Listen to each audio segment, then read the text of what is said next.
Now, what I want to show to you right now is the worst possible thing that you can do to a safe lock. Don't do this. Don't spin it. Turn it. Turn it. Turn it. Turn it. Do not spin. Bad, bad, bad.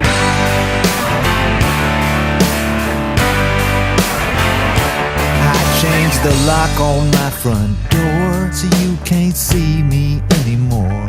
Hi, today we're looking at a combination lock. This is a standard Group 2 combination lock, very common in a lot of household products as well as some commercial products.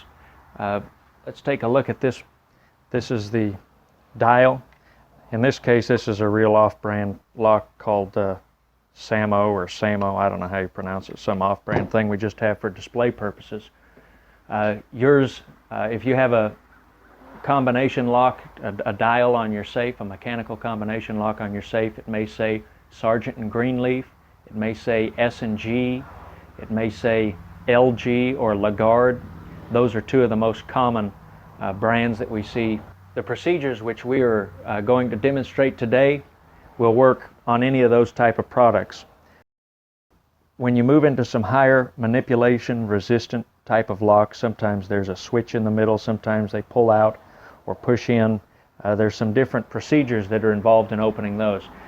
What I'm going to demonstrate today with this lock does not apply to those functions, and it does not apply to a manipulation resistant type of lock that has those higher security features on it. But 95% of what you're going to have in your home, this will work for your combination lock. Another caveat, it will not work on a Sentry safe or what's called a direct entry combination.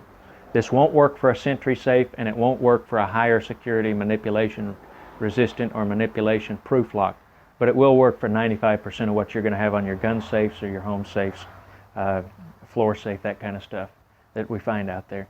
So let's take a look at this. The combination for this lock is 30, 80, 50. The way that this opens is 4 rotations left, 3 rotations right, 2 rotations left, 1 rotation to a complete stop to the right. So first number in our combination, as we said, is 30. So where do you have to start? We get a lot of calls. Where do I need to start when we are walking people through how to open their combination lock? Where do I start? It doesn't matter where you start. You can start at 0. You can start at the first number in the combination. It makes no difference whatsoever. The lock does not care. The only thing that matters is you see the first number in your combination 4 times. 4 times. So I've started on 0, but you could start on 45. Doesn't matter. We're going to 30 4 times. 1, 2, 3, and I'm going to stop on the 4th time. Now, if you accidentally were to go past it to 31, that's all right. On the first number, and this only applies to the first number that you enter in your combination, you can go around another turn. The lock doesn't care. After that, for your 2nd, 3rd, and 4th rotations, it does matter. But for the first combination, for the first number in the combination, just go around once more and stop. You don't have to start over. Just go right around there. Stop on the first number in your combination, which is 30. 4 times left to 30, your first number. Now, we're going to go back to the right. Our second number is 80. So we're going to go back to the right, counting every time we see the second number in our combination. We're going to count it. So we're going back to the right 3 times. Once, twice, and stop on that 3rd time. Now, as I said, if you go past it and you end up on 79, 78, you got to start over at this point. You can't go past your 2nd or your 3rd numbers in your combination. You have to start over the complete combination 4 times left to your first number. So we've gone 4 times left to 30. We've gone 3 times right to 80. Now we're going to go 2 times left again to our last number, which is 50. 2 times left. Count it every time you see it. Once, twice. Stop on that number. You go past it, you start over. No forgiveness on those 2nd and 3rd numbers. So we've entered our combination. Now all that's left for us to do is to retract the bolt. So I'm going to turn this display so that you can see the bolt, which is this part of the lock. As we turn back to the right, there's no number involved here, we're just turning to retract the bolt. You're going to go back to the right after you've entered all three numbers until your dial comes to a dead stop. You will feel it. Now, as it begins to draw that bolt in, as you can see, this happens on this lock around 0. Sometimes it happens back around 95. That's called the drop-in point. As it drops in, the dial becomes a little more difficult to turn. It's a little stiffer. That's because it's begun drawing this bolt into the body, and it clears the way for whatever bolt work is involved inside of the door of your safe or whatever the arrangement may be. That bolt is blocking when you have a handle or a key to turn. That bolt is blocking so that you cannot turn that. When you retract it, turning until your dial comes to a complete stop, and it will completely stop. Don't stop when it gets difficult, stop when it stops. When it comes to a complete stop, it clears the path so that your bolt work, your handle, your key, whatever the case may be in your particular situation, can turn and clear this bolt, and that draws the bolts, the actual bolt work that goes into the frame of the door, into the door so that your door can then open from the safe, out of your floor, off of your gun safe opening, whatever the case may be. So, I'm going to run through it once more now and just actually enter the combinations. We're going 4 times left to 30. 1, 2, 3, stop on the 4th time, 30. 4 times left, 3 times right to 80. 1, 2, counting every time we see it and stopping on the 3rd time, 80. Now we're going 2 times left to the last number in our combination, which is 50, once, twice. Count it every time you see it and stop on the 2nd time, back to the right, dead stop. The safe is open now. Assuming you don't have to have a key or something, your bolts are free. The bolt is drawn back into the body of that lock, and you can open your safe now. Now, a few preventative procedures.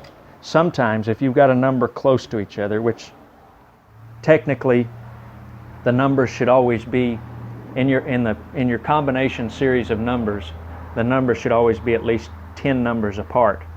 Some manufacturers require 20 actually apart, but if you've got a close number, let's say for instance your first number is 40 and your second number is 30, so we're going 4 times left to 40, and then we're going back right 3 times to 30. Sometimes people will fly past that first number and not count it. Their count will then be off. They'll end up going 4 times to a number instead of 3 times, and they can't get into it. Always watch carefully if you're having a difficulty opening your safe. Watch your numbers really closely. Make sure you're counting every time you see the numbers in your combination. 4, 3, 2, 1, open. Another, preventative maintenance. Now this is critical.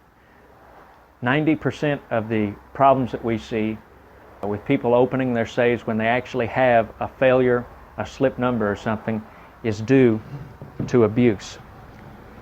Now, what I want to show to you right now is the worst possible thing that you can do to a safe lock. Don't do this. Don't spin it. Turn it. Turn it. Turn it. Turn it. Do not spin. Bad, bad, bad. Don't do that.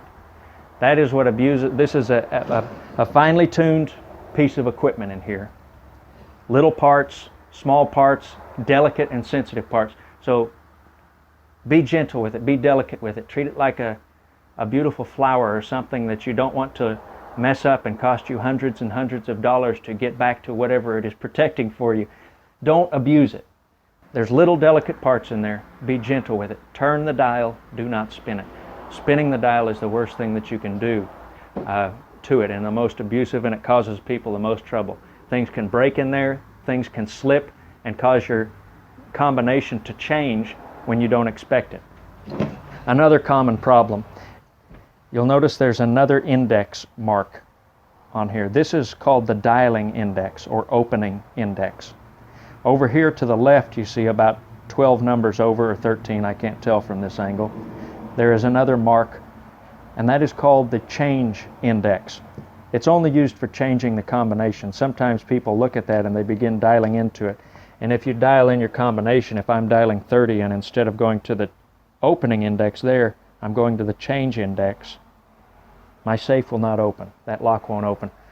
Go with the index, the opening index, when you're attempting to open your lock. Now, theoretically, this combination can be changed by the end user. We discourage it because there's always a possibility when you're dealing with this for something not to snap back together right, or not to go right. We discourage end users from changing combinations, but I will offer this caution in case you do attempt to change your own combination. Electronic locks, you can change the combination with the door closed. You shouldn't do it, but you can. People do that, lose a combination in the process, and they're locked out. Always do it with the door open. Now you think that's common sense. It is common sense, but a lot of people call us and they've attempted to change their combination and close the door. Always change your combination, mechanical or electronic, with the door open, and always test it. We test it a minimum of 3 times to 5 times before you close the door again and lock the safe. Always test the combination after you change it if you decide to take that upon yourself. This is going to open your S&G Sergeant Greenleaf. It's going to open your Lagarde, sometimes says LG on the dial. Works for a Canon safe, works for a Liberty safe in many cases. Lots of these different gun safes, floor safes, home safes, as well as a number of commercial safes. Thank you for watching. I